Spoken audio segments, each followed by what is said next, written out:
اللہ الرحمن الرحیم 14واں پارہ ہے جس کا آغاز ہوتا ہے ربما یود الذین کفروا لو کانوا مسلمین۔ سورہ حجر کی یہ آیات مبارکہ ہے اور اس میں 14ویں پارے کی جو پہلی آیت ہے اس کا شان نزول ہے، اور جب قرآن پاک کی آیات کی نازل ہونے کی جو وجہ ہوتی ہے اس کو شان نزول کہا جاتا ہے، اور حدیث مبارکہ کے نازل ہونے کی جو وجہ ہوتی ہے اسے شان ورود کہا جاتا ہے۔ تو یہاں پہ شان نزول وہ حدیث مبارکہ میں اس طرح آیا ہے کہ اہل جہنم، جو جہنم والے ہیں، جب وہ جہنم میں جمع ہو جائیں گے تو جہنمی ان گناہگار مسلمانوں پر طعن کریں گے اور کیا کہیں گے کہ تم تو مسلمان تھے۔ اب جب اللہ تعالیٰ حساب کتاب کریں گے، یہاں پہ جنت کا اور جہنم کا اس صورت میں تذکرہ بیان کیا گیا اور کہا گیا کہ جب سارے جہنمی ربما یود الذین کفروا لو کانوا مسلمین ذرہم یأکلوا ویتمتعوا ویلہہم الامل سوف یعلمون، یہاں سے سٹارٹ ہوتا ہے۔ اور کیا کریں گے جو جہنمی ہیں وہ دوسرے کچھ مسلمان جو ہوں گے وہاں پہ جہنم میں موجود ہوں گے، ان کو باتیں کریں گے، طعن کریں گے اور کہیں گے کہ تم تو مسلمان تھے، پھر بھی ہمارے ساتھ جہنم میں جل رہے ہو۔ پھر اللہ تعالیٰ اپنے کرم سے گناہگار مسلمانوں کو جہنم سے نکال کر جنت میں لے جائیں گے۔ تو اب جب انہیں جنت میں لے جائیں گے تو پھر تمنا کریں گے، جو کافر لوگ ہوں گے، جو کفار ہوں گے، وہ تمنا کریں گے کاش ہم بھی مسلمان ہوتے تو اس سٹیج پہ آ کے ہمیں بھی کیا مل جاتی، نجات مل جاتی۔ اس کے بعد اس پارے کی جو ابتدائی آیات میں کفار کے طعن و استہزاء کا ذکر ہے، جو وہ مذاق کیا کرتے تھے، کریں گے قیامت کے بعد جب حساب کتاب ہو چکا ہوئے گا تو اس کا تذکرہ ہے کہ معاذ اللہ، اس کے بعد پھر کہا کہ معاذ اللہ وہ رسول کو مجنون کہیں گے اور کہیں گے اگر آپ سچے ہیں تو فرشتوں کو سامنے لا کر دکھا دیں۔ اللہ تعالیٰ نے فرمایا اگر ہم آسمان کو کوئی دروازہ کھول دیں، اللہ تعالیٰ فرماتے ہیں کہ یہ جو آپ سے مختلف تقاضے کرتے ہیں، یہ آپ سے معجزات طلب کرتے ہیں، اگر ہم آسمان کی طرف کوئی دروازہ کھول دیں اور یہ جتنے منکرین ہیں یہ خود اس پر چڑھ جائیں، پھر بھی کہیں گے کہ ہم پر تو سحر کر دیا گیا ہے، جادو کر دیا گیا ہے، یہ پھر بھی بات نہیں مانیں گے۔ اس کے بعد اس جو ہے صورت میں باقاعدہ ذکر ہے، کس چیز کا ذکر ہے کہ اللہ رب العزت نے قرآن کے حفاظت کا ذمہ جو ہے وہ خود لیا ہے۔ قرآن کی حفاظت کا ذمہ، اب دیکھیں پچھلی جتنی بھی کتابیں ہیں ان میں تحریف ہوتی رہی اور اتنی تحریف ہوئی، اتنی تبدیلیاں کرتے رہے، لیکن قرآن کی حفاظت کا ذمہ چونکہ اللہ رب العزت نے خود لے لیا ہے، لہٰذا اس میں قیامت تک کوئی بھی تبدیلی نہیں کی جا سکتی۔ اسی صورت میں اللہ رب العزت فرماتے ہیں اِنَّا نَحْنُ نَزَّلْنَا الذِّكْرَ وَإِنَّا لَهُ لَحَافِظُونَ، فرماتے ہیں کہ قرآن کریم جو ہے وہ ہم نے نازل کیا اور ہم ہی اس کی حفاظت کرنے والے ہیں۔ ایک واقعہ ہے کہ حضرت یحییٰ بن اقسم رحمۃ اللہ علیہ فرماتے ہیں کہ مامون رشید کی مجلس میں ایک یہودی آیا اور اس نے بڑے نفیس، عمدہ اور ادیبانہ گفتگو کی، تو مامون رشید نے اسے اسلام کی دعوت دی۔ جب اس کی گفتگو کو دیکھا اور متاثر ہوئے اس کی گفتگو سے کہ اگر یہ مسلمان ہو، اسلام قبول کرے، تو اسے اسلام کی دعوت دی، لیکن اس نے انکار کر دیا اس یہودی نے۔ جب 1 سال بعد دوبارہ وہ آیا تو وہ مسلمان ہو چکا تھا۔ اس نے فقہ موضوع پر بہت شاندار کلام کیا، تو مامون رشید نے اس سے پوچھا کہ تمہارے اسلام کے قبول کرنے کی کیا وجہ بنی؟ 1 سال پہلے جب تم آئے تھے تو تم نے اسلام قبول نہ کیا ہوا تھا، میں نے تمہیں اسلام کی دعوت دی لیکن تم نے انکار کر دیا، پھر کیا ایسی وجہ ہوئی کہ تم نے اسلام قبول کر لیا؟ تو پھر اس نے جواب دیا کہ جب پچھلے سال میں آپ کی مجلس سے اٹھ کر گیا تو میں نے ان مذاہب کے امتحان لینے کا ارادہ کیا، میرے دل میں اللہ تعالیٰ نے یہ خیال پیدا کر چکے تھے کہ تم چیک تو کرو، تم آؤ تو صحیح۔ تو میرے دل میں ایک جو تھی حق کی تلاش شروع ہو چکی تھی، تو میں نے چاہا کیوں نہ میں سارے مذاہب کے امتحان لوں۔ تو یہودی کہنے لگا کہ میں نے تورات کے 3 نسخے لکھے اور ان میں اپنی طرف سے میں کمی بیشی کر دی۔ اس کے بعد میں یہودیوں کے معبد پہ گیا، جن کا عبادت خانہ تھا، وہاں پہ گیا تو انہوں نے مجھ سے وہ 3 نسخے خرید لیے۔ پھر میں نے انجیل کے 3 نسخے لکھے اور ان میں بھی اپنی طرف سے کمی بیشی کر دی۔ جب میں یہ نسخے لے کر عیسائیوں کے گرجے میں گیا تو انہوں نے بھی وہ نسخے خرید لیے۔ پھر میں نے قرآن پاک کے 3 نسخے لکھے اور اس کے عبارت میں بھی کمی بیشی کر دی۔ جب میں قرآن پاک وہ نسخے لے کر اسلامی کتب خانے میں گیا تو انہوں نے پہلے ان نسخوں کا مطالعہ کیا، اور جب وہ میری کمی بیشی، یہ جو میں نے کمی زیادتی کی تھی، اس پر مطلع ہوئے تو انہوں نے وہ نسخے مجھے واپس کر دیے اور خریدنے سے انکار کر دیا۔ اس سے میری سمجھ میں یہ بات آ گئی کہ یہ کتاب محفوظ ہے اور اس میں کوئی تبدیلی نہیں ہو سکتی، اور اس وجہ سے میں نے اسلام قبول کیا۔ قیامت تک جو ہے اس میں کوئی تبدیلی نہیں کر سکتا۔ اور دیکھیں، کوئی بھی کتاب ایسی نہیں ہے جو لفظ پر لفظ کسی کے سینے میں موجود ہو، لیکن دیکھیں قرآن کا یہ کتنا بڑا معجزہ ہے کہ بالکل سینوں میں یہ کیا ہو جاتا ہے، محفوظ ہو جاتا ہے۔ اس کے بعد سورت میں بتایا گیا ہے کہ شیطان فرشتوں کی باتیں سننے کے لیے آسمان پر جاتے ہیں تو ان پر آگ کے کوڑے برسائے جاتے ہیں، یعنی ان کا داخلہ جو ہے عالم بالا میں جو ہے وہ منع ہے، وہاں پہ بند کر دیا گیا ہے، وہ وہاں پہ نہیں پہنچ سکتے۔ اب اللہ تعالیٰ نے اگر ہم دیکھیں یہاں پہ ایک عقائد کے اعتبار سے بھی میں اصلاح کرتی چلوں کہ جو قرآن پاک میں اس صورت میں جو ذکر ہے وہ ہے وَلَقَدْ جَعَلْنَا فِي السَّمَاءِ بُرُوجًا وَزَيَّنَّاهَا لِلنَّاظِرِينَ کہ اللہ تعالیٰ فرماتے ہیں بے شک ہم نے آسمان میں بہت سے برج بنائے اور اسے دیکھنے والوں کے لیے آراستہ کر دیا۔ اب یہ برج جو ہیں یہ 7 منزلیں ہیں، اور آپ نے دیکھا ہوگا کہ بہت سے لوگ ایسے ہیں جو اپنے پیدائش کے دنوں کے اعتبار سے باقاعدہ اپنے سٹارز دیکھتے ہیں اور پھر اس پہ بیلیو کرتے ہیں کہ حقیقتاً جو ہے وہ ایسی ہی بات ہے، یا نیوز پیپر میں آتا ہے کہ آج کا آپ کا دن کیسا رہے گا، یا صبح اکثر ٹی وی چینلز پہ بھی بتاتے ہوتے ہوں گے، میرا تو کبھی اتنا نہیں، لیکن ایک وقت تھا جب بچپن تھا تب میں نے دیکھا تھا کہ اس کو بھی بتاتے تھے۔ تو کیا اب یہ اس پہ بیلیو کرنا اور اپنا دیکھنا، سٹار دیکھنا اور اس کے اکارڈنگ وہ سارا کیا ٹھیک ہے؟ تو وہ بالکل بھی ٹھیک نہیں ہے۔ یہ کچھ نجومی اور کچھ کاہن ہوتے ہیں جنہوں نے جنات کو اپنے قبضے میں کیا ہوا ہوتا ہے، شیاطین کو اپنے قبضے میں کیا ہوا ہوتا ہے، اور وہ شیاطین کیا کرتے ہیں، وہ آسمانوں کی طرف چڑھتے ہیں، اور آسمانوں کی طرف چڑھنے کے بعد وہ اللہ تعالیٰ کی باتوں کو سننے کی کوشش کرتے ہیں، اور جب ان کے کان میں تھوڑی سی بات پڑ جاتی تھی تو یہ کیا کرتے تھے، آ کے اپنے چیلوں کو بتاتے تھے، اور ابھی بھی کرتے ہوں گے، لیکن پھر اللہ تعالیٰ نے آسمان کی حفاظت کے لیے فرشتے مقرر کیے، اور وہ اگر آپ نے دیکھے جب آپ گرمیوں میں یہ زیادہ اس چیز کا جو ہے مشاہدہ کیا جا سکتا ہے کہ آپ اکثر دیکھتے ہیں کہ ایک شعلہ سا آتا ہے اور پھر غائب ہو جاتا ہے، ایک دم سے یوں لگتا ہے جیسے کچھ لوگ سمجھتے ہیں شاید ستارہ ٹوٹا ہے، یوں ایک تیزی سے شعلہ سا گزرا اور پھر وہ کیا ہو گیا، ختم ہو گیا۔ تو بیسک وہ شہاب ثاقب ہے جو فرشتے شیاطین کو مارتے ہیں جب شیاطین آسمان پر ان کو کی باتیں سننے کے لیے چڑھتے ہیں۔ اب حدیث مبارکہ میں آتا ہے کہ حضرت عبداللہ بن عباس رضی اللہ تعالی عنہما فرماتے ہیں کہ شیاطین آسمان میں داخل ہوتے تھے اور وہاں کی خبریں کاہنوں کے پاس لاتے تھے۔ تو جب حضرت عیسیٰ علیہ السلام پیدا ہوئے تو شیاطین 3 آسمانوں سے روک دیے گئے، اور جب سید المرسلین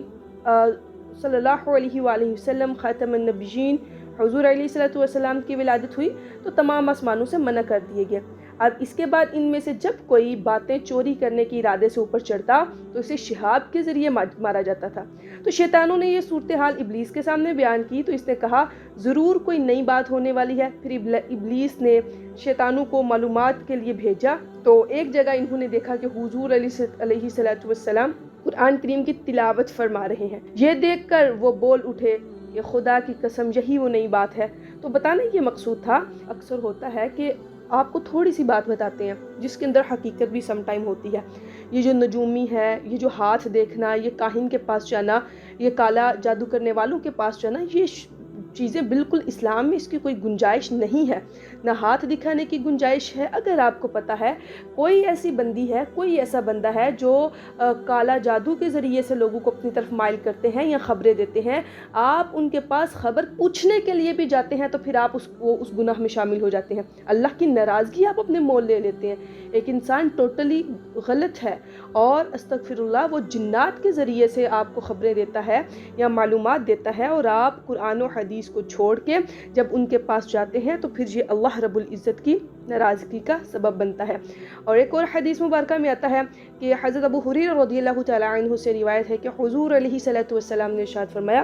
کہ جب اللہ تعالیٰ آسمانی فرشتوں کو کوئی حکم دیتا ہے تو وہ عاجزی کی وجہ سے اپنے پر مارنے لگتے ہیں، یعنی اللہ تعالیٰ کا جلال، اللہ تعالیٰ کی محبت، اللہ تعالیٰ کا جب وہ کوئی بات ہوتی ہے نا تو وہ عاجزی ہے، جب اللہ کی آواز سنتے ہیں یا حکم ہوتا ہے تو پر مارنے لگتے ہیں، جیسے زنجیروں کو صاف پتھر مارا جائے۔ پھر اللہ تعالیٰ اس حکم کو نافذ فرما دیتا ہے۔ جب ان کے دلوں سے کچھ خوف دور ہو جاتا ہے تو پھر ایک دوسرے سے کہتے ہیں کہ تمہارے رب نے کیا فرمایا؟ وہ جواب دیتے ہیں کہ تمہارے رب نے جو فرمایا وہ حق فرمایا اور وہی بلند اور برتر ہے۔ پھر بات چرانے والے جو شیاطین ہیں چوری چھپے سننے کی کوشش کرتے ہیں، اور چوری چھپے سننے کے لیے شیاطین اوپر نیچے رہتے ہیں۔ تو چنانچہ سفیان جو وہ بیان کرتے ہیں، سفیان نے اپنے ہاتھ کی انگلیوں کو کھول کر اوپر نیچے کر کے بھی دکھایا، اور بعض اوقات تو ایسا ہوتا ہے کہ سننے والے شیطان کو چنگاری جا لگتی ہے اور وہ جل جاتا ہے اس سے پہلے کہ وہ بات اپنے ساتھ والے کو بتا دے، اور بعض اوقات چنگاری لگنے سے پہلے وہ اپنے نزدیک والے شیاطین کو جو اس کے نیچے ہوتے ہیں، وہ جو بات سنتا ہے وہ بتا چکا ہوتا ہے، اور اس طرح وہ بات زمین تک پہنچ جاتی ہے۔ پھر وہ بات جو ہے وہ جادوگروں کے منہ میں ڈالی جاتی ہے، پھر وہ جادوگر ایک کے ساتھ 100 جھوٹ ملا کر اپنی طرف سے بیان کر دیتے ہیں، اور اس پر لوگ اس کی تصدیق کر کے کہنے لگتے ہیں کہ اس نے فلاں روز ہمیں بتایا تھا فلاں بات یوں ہوگی، چنانچہ وہ بات ہو گئی، لیکن اصل میں وہ جو بات انہوں نے بتائی تھی وہ چونکہ آسمان سے چوری کی گئی تھی۔ تو لہٰذا ان چیز کا خیال رکھا کریں کہ ہم کہاں پہ جاتے ہیں اور کہاں سے سنتے ہیں۔ ابھی اگر آپ دیکھیں تو یہ حقیقت بات ہے، ہم اپنے ارد گرد دیکھیں تو آج کل جو افطار کے وقت ٹی وی چینلز پہ کچھ دین سکھانے والے بیٹھے ہوتے ہیں، دیکھیں دین جو ہے وہ علماء سے سیکھا جاتا ہے، اور یہ ایک بہت بڑی سازش ہے کہ عام لوگ اٹھ کے علماء پہ بول رہے ہوتے ہیں۔ میں کل ایک دو کلپ میرے سامنے سے گزرا، وہ ساحل عدیم کے عدیم ساحل اس طرح کا کوئی نام ہے، تو وہ علماء کے ساتھ جو ہے مولویوں کے اوپر بولنا، علماء کے اوپر بولنا، اور مختلف طرح کی باتیں کرنا، تو یہ ساری چیزیں دیکھیں عالم کا ادب جو ہے، حضور علیہ الصلوۃ والسلام نے فرمایا جو کسی عالم دین کی محفل میں بیٹھا گویا کہ میری محفل میں بیٹھا، ٹھیک ہے، اور العلماء ورثۃ الانبیاء، علماء جو ہیں وہ انبیاء کے کیا ہیں؟ وارث ہیں۔ تو دیکھیں ہم کہاں پہ کھڑے ہیں۔ آج ہم میں سے ہر بندہ یہ چاہتا ہے کہ جہاں سے میں میڈیسن لوں وہ اچھا سے اچھا ڈاکٹر ہونا چاہیے، جہاں سے میں آپریٹ کرواؤں وہ اچھے سے اچھا ڈاکٹر ہونا چاہیے۔ آج ہر کوئی یہ چاہتا ہے ہاں وہ ڈاکٹر ہی ہونا چاہیے، MBBS ہی ہونا چاہیے، اور اس نے اسپیشلائزیشن ہی ہونی چاہیے۔ اسی طرح ہم اگر کوئی لباس خریدنے جاتے ہیں تو ہم کہتے ہیں اچھے سے اچھا برانڈ ہونا چاہیے، لیکن جب علم دین سیکھنے کی بات آتی تو ہم ہر عام کے پاس کیسے چلے جاتے ہیں؟ جو ماہر ہیں، جو علماء ہیں، وہی آپ کو دین سکھا سکتے ہیں۔ علماء کے علاوہ جس کا گیٹ اپ ہی اسلامک نہیں ہے، جس کا طور طریقے ہی اسلامک نہیں ہے، جو آقائے دو جہاں، دیکھیں بیسک جو اسلام ہے، بات کرنا صرف اسلام نہیں ہے بلکہ عمل کو پیش کرنا ہے۔ تمہارا ظاہر بتا رہا ہو کہ تمہارے اوپر جو ہے حبیبی رنگ موجود ہے، تو اس چیز کا خاص خیال رکھا کریں کہ ہم کس کے پاس جا رہے ہیں، اور ہم کس سے دین سیکھتے ہیں، یا ہم کس سے دین کی بات سنتے ہیں، یا جو سامنے ہمارے بیٹھا ہے کیا وہ ہمیں دو چار جو باتیں بتا رہا ہے کیا وہ اسلام کے خلاف ہے یا وہ بالکل اسلام کے اکارڈنگ ہے، یا خود اس بندے کا اس پہ عمل ہے بھی کہ اس کا عمل نہیں ہے۔ تو ان چیزوں کا خاص خیال رکھا کریں۔ اس کے بعد اللہ تعالیٰ نے اپنی قدرت کا ذکر فرمایا کہ پانی سے لدے ہوئے بادلوں کو ہمارے حکم سے ہوائیں چلا کر لے جاتی ہیں، اور پھر بارش برستی ہے، اور بلند فضاؤں میں کسی سہارے کے بغیر اللہ تعالیٰ ہی نے لاکھوں گیلن کے حساب سے پانی ذخیرہ کر رکھا ہے۔ اس کے بعد شیطان کے دھتکارے جانے کے بعد قیامت تک کے لیے مہلت طلب کی۔ جب شیطان کو کہا گیا کہ تم سجدہ کرو، اس کے اندر پھر وہ واقعہ بیان ہوا، فسجد الملائکۃ کلہم اجمعون الا ابلیس، کہ سب نے سجدہ کیا جب اللہ تعالیٰ نے حکم دیا سوائے ابلیس کے، ابا ان یکون مع الساجدین، اس نے انکار کیا کہ کیا میں سجدہ کرنے والوں میں سے کے ساتھ ہو جاؤں۔ قال یا ابلیس ما لک الا تکون مع الساجدین، تو اللہ تعالیٰ نے اسے کہا کہ تجھے کیا ہے کہ تو سجدہ نہیں کرتا؟ تو قال، اس نے کہا لم اکن لاسجد لبشر خلقتہ من صلصال، کہنے لگا کہ میرے یہ لائق نہیں ہے کہ میں سجدہ کروں کسی بشر کے لیے، کیونکہ تو نے تو اس کو مٹی سے پیدا کیا ہے، جو بجتی ہوئی مٹی تھی اور جو سیاہ بدبودار گارے والی مٹی تھی، تو نے اسے پیدا کیا تھا۔ اب حضرت آدم علیہ السلام کو سجدہ نہ کرنے اور اس کی وجہ بیان کرنے میں شیطان نے 3 گناہوں کا ارتکاب کیا تھا۔ ان کو سجدہ نہ کرنے اور اس کی جو وجہ بیان کرنے میں شیطان نے 3 گناہوں کا ارتکاب کیا تھا۔ ایک گناہ اس نے کیا کیا تھا؟ اللہ تعالیٰ کے حکم کی مخالفت کی تھی۔ ایک اس نے کیا کیا تھا؟ اللہ تعالیٰ کے حکم کی مخالفت کی تھی۔ دوسرا، بارگاہ الہی کی مقرب ہستیوں کی جماعت سے جدا راستہ اختیار کر لیا تھا۔ اس نے کہا تھا میرا الگ راستہ ٹھیک ہے۔ جب سب نے ایک چیز کو کہا کہ ہم سجدہ کرتے ہیں اور سجدے میں گر پڑے، لیکن اس نے اپنا راستہ الگ کر لیا۔ اور تھرڈ پہ حضرت آدم علیہ السلام سے خود کو افضل بتا کر تکبر کیا۔ اب ان تینوں گناہوں کا انجام یہ ہوا کہ ابلیس کی ہزاروں برس کی عبادت و ریاضت برباد ہو گئی، فرشتوں کا استاد ہونے کی عظمت چھن گئی، اسے بارگاہ الہی سے مردود و رسوا کر کے نکال دیا گیا، قیامت تک کے لیے اس کے گلے میں لعنت کا توق ڈال دیا گیا اور اسے ہمیشہ ہمیشہ کے لیے جہنم میں جلنے کی سزا دے دی گئی۔ شیطان کے گناہوں اور اس کے عبرتناک انجام کو سامنے رکھتے ہوئے ہر مسلمان کو چاہیے کہ وہ عمومی طور پر تمام گناہوں اور خاص طور پر ان 3 گناہوں سے بچنے اور اپنے بارے میں اللہ تعالیٰ کی خفیہ تدبیر سے ڈرتا رہے۔ اسی سلسلے میں اللہ تعالیٰ کے مقرب فرشتے حضرت جبرائیل کا حال سنیے کہ نبی علیہ السلام سے مروی ہے کہ آپ نے حضرت جبرائیل امین کو دیکھا کہ ابلیس کے انجام سے عبرت گیر ہو کر کعبہ مشرفہ کے پردے سے لپٹ کر نہایت گریہ زاری کے ساتھ اللہ تعالیٰ کی بارگاہ میں دعا کر رہے تھے کہ اے میرے اللہ، کہیں میرا نام نیکوں کی فہرست سے نہ نکال دینا اور کہیں میرا جسم اہل عطا کے زمرے سے نکال کر اہل عتاب کے گروہ میں شامل نہ فرما دینا۔ حالانکہ وہ تو جب حضرت جبرائیل ہیں، اللہ کی بارگاہ میں اتنا مقام اور مرتبہ بھی ملا ہوا ہے، اس کے باوجود دیکھیں ڈر اور 2 چیزیں ہوتی ہیں۔ حدیث مبارکہ میں بھی یہی کہا جاتا ہے اور قرآن پاک کی آیات سے بھی یہی ملتا ہے کہ اللہ کی بارگاہ میں 2 چیزیں سامنے رکھ کے اللہ کی سے دعا مانگا کرو ہر وقت، ایک خوف اور ایک امید۔ یہ 2 چیزیں آپ کے اندر ہونی چاہیے، اللہ کا خوف ہو انتہا سے زیادہ اور اللہ کی بارگاہ میں امید ہو بھی انتہا سے زیادہ۔ حضرت عمر فاروق رضی اللہ تعالیٰ عنہ فرماتے ہیں کہ اگر یہ اعلان کیا جائے کہ تم پورے لوگوں کو کہ اے لوگو تم سب کے سب جنت میں داخل ہو جاؤ گے لیکن ایک شخص جنت میں داخل نہیں ہوگا، تو فرماتے ہیں میں اس بات سے ڈر جاؤں گا کہ کہیں وہ ایک شخص میں ہی تو نہیں۔ اور فرماتے ہیں حضرت عمر فاروق رضی اللہ تعالیٰ عنہ اگر اعلان کہا جائے، اعلان کرنے والا اعلان کرے، کہے کہ اے لوگو تم سب جہنم میں جاؤ گے البتہ ایک شخص جہنم میں نہیں جائے گا، تو میں یہ امید ضرور رکھوں گا کہ وہ شخص میں ہوں۔ یعنی اللہ کی ذات کے اوپر آپ کا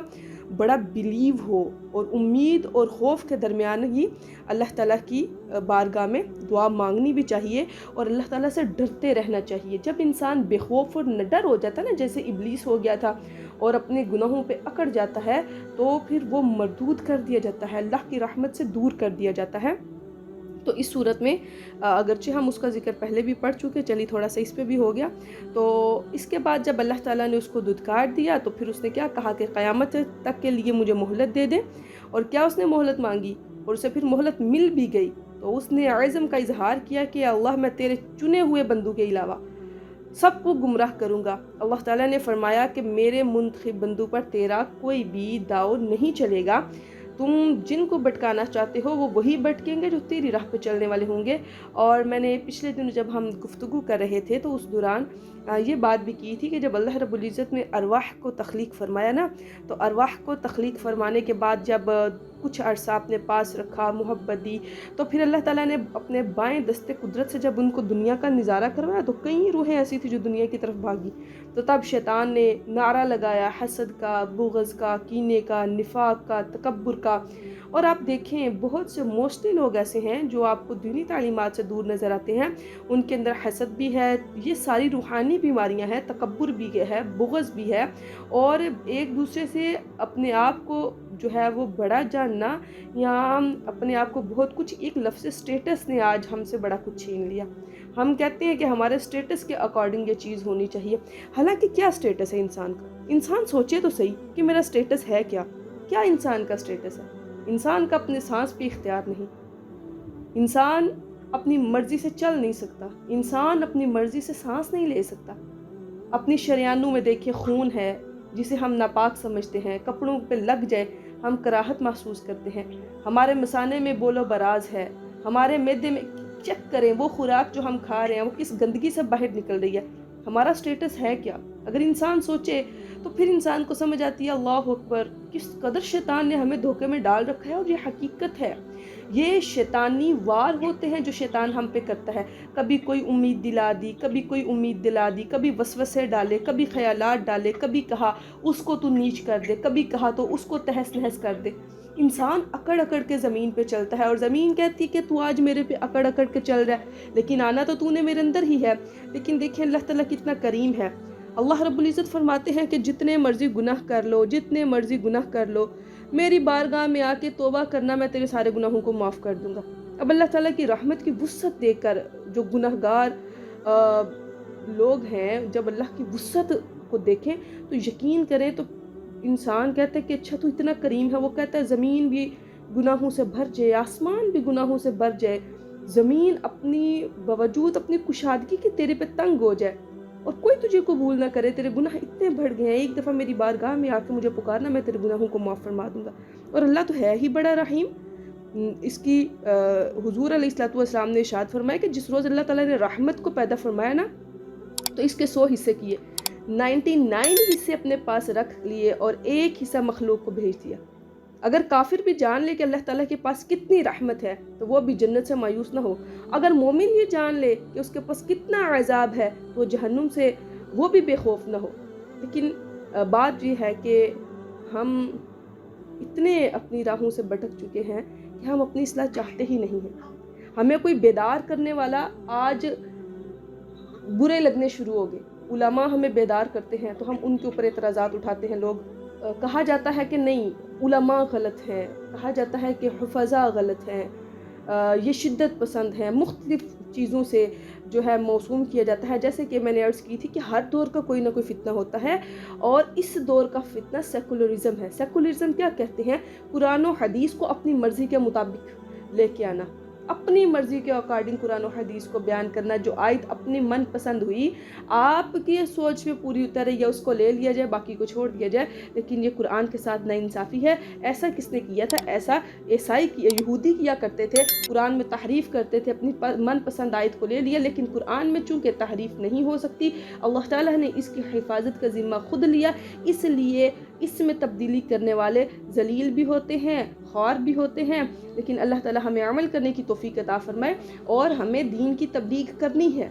اور اگر ہم نہیں کریں گے تو پھر وہ جو غلط تفاسیر کرنے والے، لوگوں کو گمراہ کرنے والے، لوگوں کو بہکانے والے، علماء پہ بولنے والے، اولیاء پہ بولنے والے، وہ بولتے رہیں گے۔ تو ہمیں اللہ تعالیٰ کے جو ہے مدد سے انشاءاللہ دین کو وہ پھیلانا ہے، اور قرآن کو دنیا کے گوشے گوشے میں پھیلا کے انشاءاللہ دم لیں گے۔ اس کے بعد جو بیان فرمایا گیا کہ جہنم کے 7 دروازوں کا ذکر ہے اس صورت میں، اور ان میں سے بعض کے نام جو جہنم کے ہیں وہ نام جہنم بھی کہا جاتا ہے، سعیر کہا جاتا ہے، لظیٰ کہا جاتا ہے، سقر کہا جاتا ہے، جحیم، حاویہ، اور قرآن میں آپ نے یہ نام پڑھے بھی ہیں۔ اس مقام پر یہ بھی بتایا کہ اہل جنت کے دل کینے سے پاک ہوں گے، اور وہ اعزاز و اکرام کے ساتھ ایک دوسرے کے مقابل آمنے سامنے